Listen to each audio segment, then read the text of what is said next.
I'm your host, Joanna, and welcome to the Planterra Business Show, bringing businesses and people together.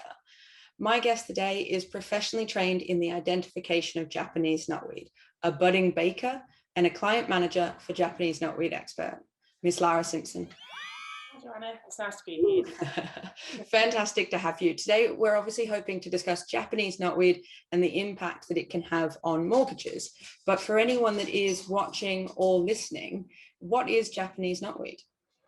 Japanese knotweed is an extremely invasive weed. It's brought over in the Victorian times as an ornamental plant, planted around gardens. However, since then, it's been spreading, invading, and generally just causing problems with property owners. So we put it into our own gardens, essentially, didn't we? Yeah, basically, not knowing the impact that it would have hundreds of years later, but that's fine.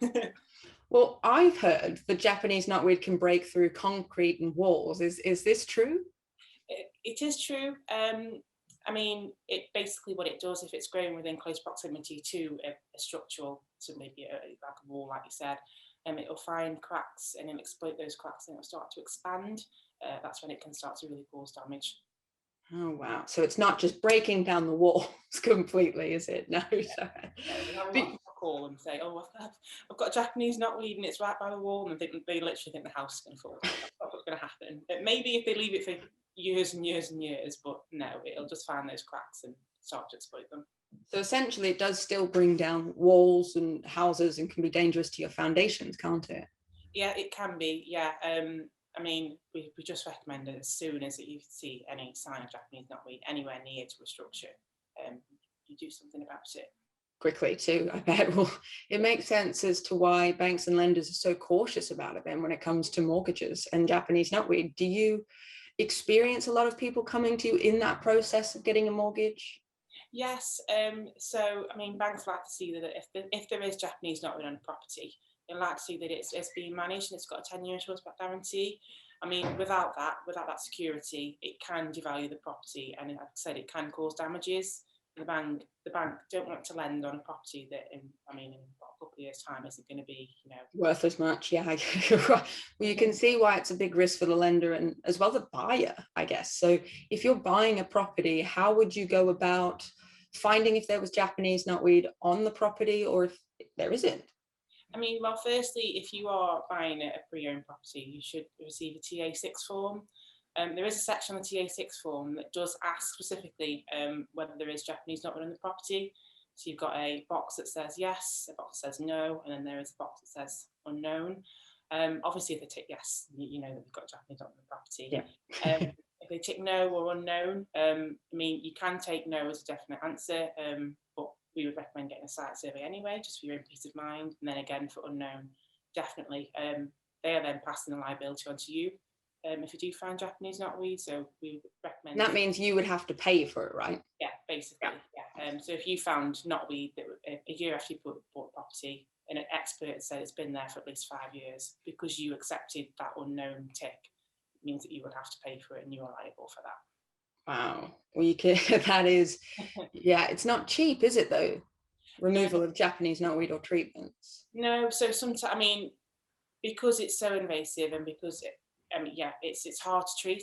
Our plans are at least 3 years long, just to ensure that it is completely gone.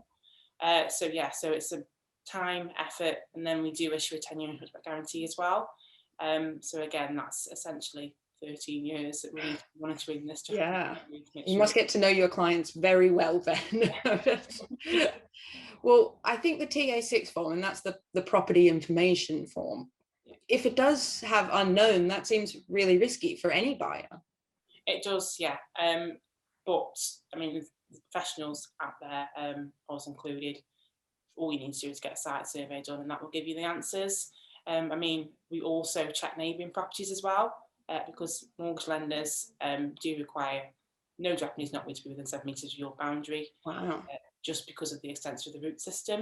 The rhizomes can reach up to 7 metres in radius. So, yeah. Yeah, that is. Help as well. No, of course, because it could obviously, if it was 7 metres away, become a problem the year after or the year after. It grows incredibly quickly. Yeah. Now, in terms of Japanese knotweed and buying a house, will it appear on your home buyers survey? Is it something that my surveyor is going to look for anyway? Surveyors are getting better. They are now trained to look for Japanese knotweed. If they do see something that they think could be Japanese knotweed, they will tell you. There are some that won't. It does depend on the surveyor. I know that they are getting better and they are recognising plants that do look like Japanese knotweed and recommending a survey. But again, there's always that risk as well because they aren't a professional in Japanese knotweed. So to be honest, it's just safer for yourself to get a Japanese knotweed survey done, even if they've ticked no on that TA6 form. You know, it just gives you that assurance. Make sure that it's not there. Yeah, of course. Now, I was doing a lot of research for this and a lot of plants that can be misidentified as Japanese knotweed. So say I'm selling a property and I know there's a plant in my garden that looks a little like Japanese knotweed. I'm sure that it's not Japanese knotweed, but what do I do? Could that be scaring off potential buyers? It could be, like I said, if you have a home buyer's report done, it's something that a surveyor could pick up and they could say this might be Japanese knotweed. Obviously, your potential buyers are going to see that then. So for you, it's recommended to get that Japanese knotweed site survey done. We can identify, you know, I mean, we've got very, very, very trained surveyors, and we can identify any plants that are commonly misidentified. We then pop them in a report, you know, saying that it's not Japanese knotweed, it is knotweed, and this is why it can look like Japanese knotweed, but it's not the invasive weed, and it's not going to cause any problems to your property. And well, that's good then. Yeah. And it just assures people, and it stops any delays as well. Really, just get done straight away. Yeah, I bet, especially if you're midway through that completion process and all of a sudden knotweed pops up in the back. It must get very confusing dealing with solicitors and surveyors and yourselves as well. Do you work with clients that are in the middle of their house buying process?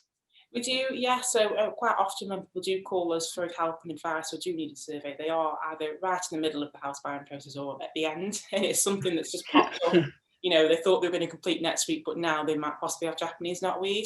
So, I mean, we work as quickly, as fast as we can. I mean, we'll get out to you within 48 hours at least, and then the report is with you the same day that we're out. It's just to stop any delays, and just help the house buying process continue to go as smoothly as possible. Now, if you're saying that Japanese knotweed devalues your property by so much and the cost of removal, whether that be treatments or excavation, if you do find Japanese knotweed on the property, a property that you're buying, is that, I guess, means to offer a little lower? Do you have people that you work with that, you know, try and look for Japanese knotweed in properties?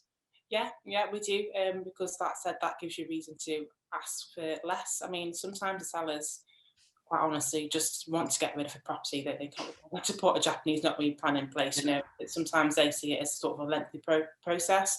So you can offer that less because they might be like, yeah, we'll take it. And then it's then up to you to, you know, then deal with it. But like I said, sometimes you can ask for 10% less of the property.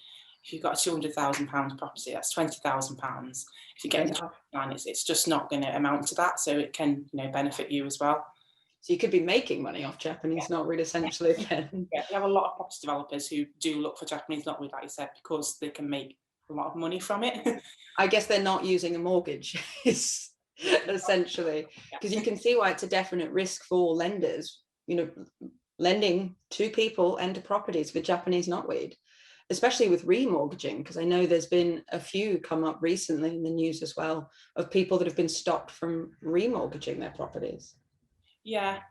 I said just Japanese knotweed, if it's not managed, it can grow and it can invade and it can cause problems, and the bank are just not going to take that risk, and they want to see that it's been managed just to make sure the property's being maintained and it's not going to be devalued by, you know, however much over the next couple of years. Yeah, I guess no one else wants that either. This Lara has been incredibly informative, and I don't even think we've scratched the surface when it comes to Japanese knotweed. And I know myself, and for our listeners, we would love to have you back on sometime to learn about, you know, I guess different topics of Japanese knotweed, maybe even the treatment methods. And, you know, it's been a real pleasure to have you on. Oh, thank you very much. Very nice to speak to you. Thank you. If anyone is watching, has any questions or needs any help with Japanese knotweed, where can they find you? So you can call. So we're basically, either myself or one of the trained surveyors, basically 24/7, so you can call 01782 479 444, or if you do prefer to email, our emails info@japaneseknotweedexpert.co.uk. Additionally, we do have a contact and inquiry form on our website, www.japaneseknotweedexpert.co.uk. That's fantastic. I'll definitely link all of that information below as well. Thank you so much for coming on. Thank you everyone for watching.